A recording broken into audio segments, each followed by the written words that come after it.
বছর ঘুরে আবারও এলো কাঙ্ক্ষিত হজের মৌসুম। লাখো কণ্ঠে প্রতিধ্বনিত হবে লাব্বাইক আল্লাহুম্মা লাব্বাইক, অর্থাৎ আমি আপনার ডাকে সাড়া দিয়েছি, হে আল্লাহ আমি উপস্থিত। গুনাহ মাফির আকুল আকুতি আর অশ্রুসিক্ত নয়নে মহান আল্লাহর দরবারে আত্মসমর্পণ করতেই বছরের একটি নির্দিষ্ট সময়ে ধর্মপ্রাণ মুসলমানরা সমাবেত হন আরাফার ময়দানে। সব প্রতীক্ষা শেষে এবারে শুরু হতে যাচ্ছে হজের আনুষ্ঠানিক কার্যক্রম।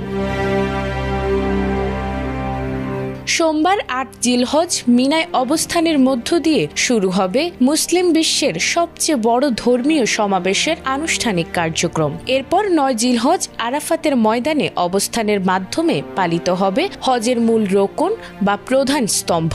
গত শুক্রবার সন্ধ্যায় আয়োজিত এক সংবাদ সম্মেলনে সৌদি আরবের পাসপোর্ট অধিদপ্তরের হজ কমান্ডিং অফিসার এ তথ্য জানিয়েছেন।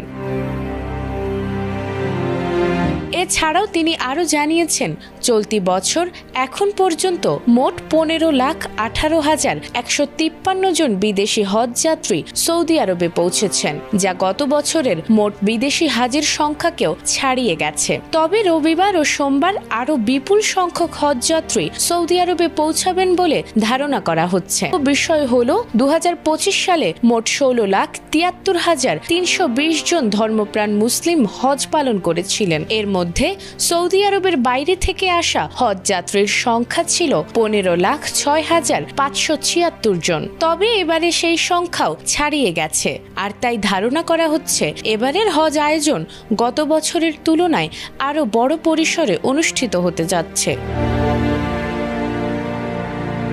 এদিকে হজ উপলক্ষে নিরাপত্তা নিশ্চিতে ব্যাপক প্রস্তুতি নিয়েছে সৌদি প্রশাসন।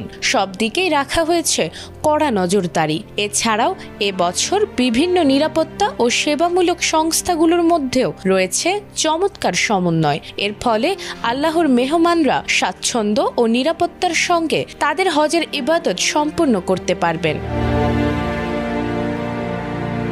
সব শেষে এখন শুধু সময়ের অপেক্ষা।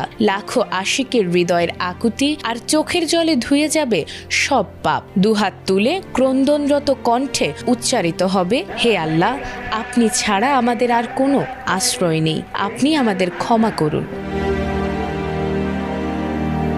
নাজমুন নাহার জান্নাত, এটিএন।